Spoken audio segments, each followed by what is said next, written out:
Hello students, welcome to Pharmacy Notes by US. Today we discuss suppositories part first. इसके अंदर अपन पढ़ेंगे definition of suppositories, advantage and disadvantages, type of suppositories, type of bases used to make suppositories, method of preparation, displacement value and its calculation, evolution of suppositories and at last some MCQs, जिसमें जो mostly suppositories से related MCQs competition exams में आते हैं उसके बारे में discussion करेंगे। सबसे पहले डेफिनेशन की बात करते हैं कि सपोजिटरीज आखिर है क्या। तो मोस्टली जैसे सॉलिड डोजेस फॉर्म की बात करते हैं तो तीन तरीके के डोजेस फॉर्म हैं, liquid, semi solid and solid. तो जो सपोजिटरीज हैं उन्हें सॉलिड प्रिपरेशन के अंदर दिया गया है। Basically they are conical and ovoid in shape, यानी कि जो सपोजिटरीज हैं बेसिकली एक शेप रिलेटेड सिस्टम है जिसमें मोस्टली ये कॉनिकल या फिर ओवल्ड इन शेप में आती हैं ताकि जो इंसर्ट करने में उन्हें आसानी रहे। दूसरा,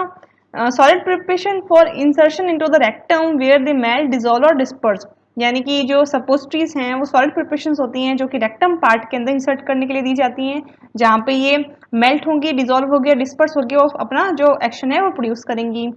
दे use to produce local, systematic and mechanical action. जो सपोजिटरीज हैं उसके अंदर किसी भी तरीके का अपन मेडिकामेंट डाल सकते हैं, चाहे तो वो लोकल एक्शन यानी केवल रेक्टम पार्ट पे कोई इन्फ्लामेशन हो गई है तो उसको ट्रीट करने के लिए काम किया जा रहा है। सिस्टमेटिक यानी कि कोई पर्टिकुलर डिजीज है, सपोज वो पेन किलर के रूप में ही है या माइग्रेन के रूप में भी कोई मेडिसिन है जो अपन as a suppositories rectum part से अपन दे सकते हैं। And at last mechanical action, यानी कि अपन जो भी ड्रग दे रहे हैं उसका कोई फार्माकोलॉजिकल एक्शन भी होगा, यानी कि जो सपोजिटरीज हैं वो local, systematic and mechanical action तीनों प्रोवाइड कर सकती हैं। फिर है bougies, they cone shape suppositories prescribe for ear infection and nasal cavity. Basically जो सपोजिटरी स्टम है वो अपन रेक्टम पार्ट के लिए या फिर वेजाइनल पार्ट के हिसाब से यूज कर रहे हैं, बट अगर उसी तरीके के शेप की कोई doses form, solid doses form जो कि इंसर्ट की जा रही है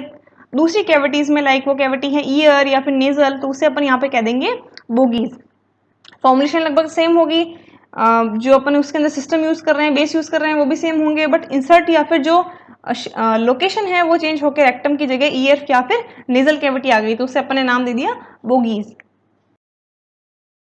नेक्स्ट की इसके एडवांटेजेस क्या है, बेसिकली जो सपोजिटरीज हैं वो क्यों बनाई गई, तो बहुत सारे एडवांटेजेस हैं। फर्स्ट एडवांटेज है they exert direct action on rectum, यानी कि काफी समय जो बीमारियां हैं वो सीधी की सीधी रेक्टम पार्ट पे होती हैं, तो अपन इस तरीके से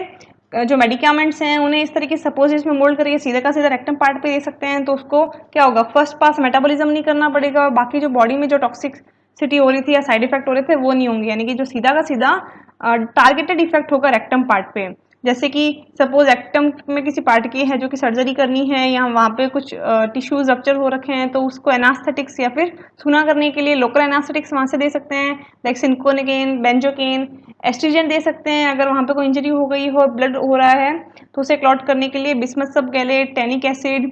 या फिर हमेलियस एक्सट्रैक्ट अपन दे सकते हैं। एंटी इन्फ्लामेटरी दे सकते हैं, अगर रेक्टम पार्ट पे कोई इन्फ्लामेशन हो गई हो तो हाइड्रोकॉर्टिसोन जैसे सपोजिटरीज भी बनाई जाती है। फिर दे प्रोमोट इवोक्यूशन ऑफ बाउल, यानी कि अगर किसी पर्सन को कॉन्स्टिपेशन हो रहा है तो अपन as a suppositories laxative drugs भी रेक्टम पार्ट से इंसर्ट कर सकते हैं, लाइक ग्लिसरॉल्स एंड बाइस्कोडाइल्स।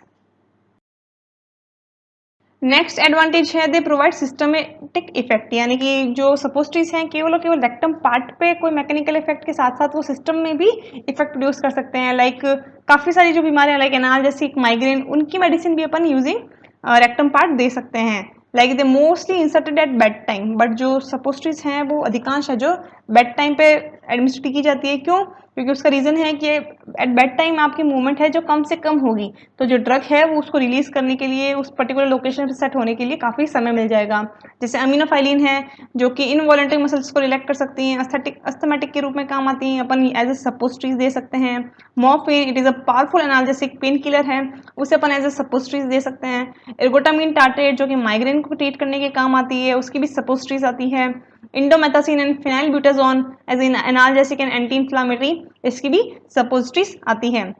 मोस्टली जो कि पेन को रिलीव कर रहे हैं गाउट में या फिर अर्थराइटिस टाइप ऑफ डिजीजेस के अंदर। फिर इसका एडवांटेज है कि जो पेशेंट्स हैं जो अनकॉन्शियस हैं, यानी कि जो मेडिसिन है जो कि निगल नहीं सकते या फिर लेते ही वॉमिट कर देते हैं, तो उनको भी अपन जो मेडिसिन है वो रेक्टम पार्ट से दे सकते हैं, like treat the patient who are unconscious, mentally disturbed or unable to tolerate oral medicines because of vomiting condition of the alimentary tract। यानी कि वो सब पेशेंट जो कि अनकॉन्शियस हैं या फिर मेंटली डिस्टर्ब हैं या फिर जो ओरली मेडिसिन को नहीं ले सकते, उन्हें लेते ही वॉमिटिंग हो जाती है, तो उनके लिए भी वो same to same pharmacological reaction produce करने वाली मेडिसिन जो कि टैबलेट के रूप में दी जा रही थी, उसे अपन अब सपोजिटरीज के रूप में दे सकते हैं। फिर है ट्रीटिंग इन्फेंट्स। जो इन्फेंट्स हैं, शिशु हैं, वो मेडिकेशन नहीं ले सकते ओरली, तो उनके लिए सबसे बेस्ट पार्ट होता है कि उन्हें सपोजिटरीज के रूप में है जो कि मेडिकेशन दे दिया जाए, जिससे मूवमेंट भी उनकी कम रहती है, तो जो ड्रग भी है वो आसानी से इफेक्ट कर सकती है। फिर drug which cause gastric irritation, यानी काफ़ी सारी जो मेडिसिन है वो जीआईटी अपसेट कर देती है, गैस्ट्रिक इरिटेशन करती है, तो उसे अपन ओरल रूट से नहीं दे सकते, तो उसके लिए अपन को दूसरा रूट यूज़ करना पड़ता है। तो लाइक एमिनोफाइलिन, तो उसको अगर अपन गैस्ट्रिक की जगह रेक्टम पार्ट से एज ए सपोजिटरी देंगे तो क्या होगा, गैस्ट्रिक इरिटेशन है जो कि अवॉइड हो जाएगी। फिर स्लोली एब्जॉर्ब सो प्रोड्यूस सस्टेन एक्शन, साथ ही साथ जो रेक्टम पार्ट है वहाँ से ड्रग है जो धीरे धीरे रिलीज होगी उस सपोजिटरी से, क्योंकि बेस है जो धीरे धीरे रिलीज करेगा ड्रग को, तो जो ड्रग है कम समय के लिए यूज आ रही थी ओरल से, अब रेक्टम पार्ट से अगर देंगे तो वही ड्रग है जो कि काफी समय तक एक्शन करेगी, यानी कि सस्टेन एक्शन है जो कि प्रोड्यूस करेगी। फिर बात करते हैं डिसएडवांटेजेस की। जैसे एडवांटेजेस है सपोजिटरीज की कि भाई अनकॉन्शियस पेशेंट को दे सकते हैं, इरिटेशन है तो दे सकते हैं, लोकल इफेक्ट ये प्रोड्यूस करने में बहुत आसानी देती है। उसके अलावा उसके कुछ डिसएडवांटेजेस भी हैं जिसके कारण अपने को दूसरे डोजेस फॉर्म के अंदर जाना पड़ा। लाइक फर्स्ट डिसएडवांटेज क्या है, the irritant drug can not be administrated by this route, यानी कि कुछ जो ड्रग्स हैं जो इरिटेंट करती है रेक्टम पार्ट को, तो उसे अपन वाया एज ए सपोजिटरीज नहीं दे सकते क्योंकि बहुत ज़्यादा सीवियर इचिंग या फिर इरिटेशन कॉज हो सकती है रेक्टम पार्ट पे। फिर suppositories cause embarrassment to the patient when a drug is administered by inserting a suppository into a body cavity, यानी कि जो सपोजिटरीज हैं उसे लेने में काफ़ी लोगों को है जो झिझक महसूस होती है, शर्म आती है, क्योंकि ऑब्वियस है रेक्टम पार्ट या फिर वेजिनल पार्ट पे अगर पेशेंट को लेंगे तो उससे एक बहुत ही ज़्यादा शर्म सी फील होगी, तो काफ़ी लोग हैं जो इसको लेना अवॉइड भी करते हैं। Third is they require to be stored at low temperature ranging from 10 to 20 degree centigrade, यानी कि जो सपोजिटरी बेस हैं जो मेल्ट हो जाते हैं बॉडी टेम्परेचर पे, तो उनको इस चक्कर में अपने को बहुत ही कम टेम्परेचर पे स्टोर करना पड़ता है, वरना क्या होगा, अगर नॉर्मल टेम्परेचर पे स्टोर किया होगा तो वो ऑलरेडी बाहर की तरफ ही मेल्ट हो जाएंगे, बॉडी के अंदर एक्शन प्रोड्यूस ही नहीं कर पाएंगे या फिर खराब हो जाएंगे। तो ये 3 एडवांटेजेस थे बेसिकली। ये ड्रग जो इरिटेट होती है वो अपनी रूट से नहीं दे सकते, पेशेंट को बहुत ही एम्बेरसमेंट फील होती है उसे लेते वक्त, और दूसरा लो टेम्परेचर चाहिए इसे स्टोर करने के लिए।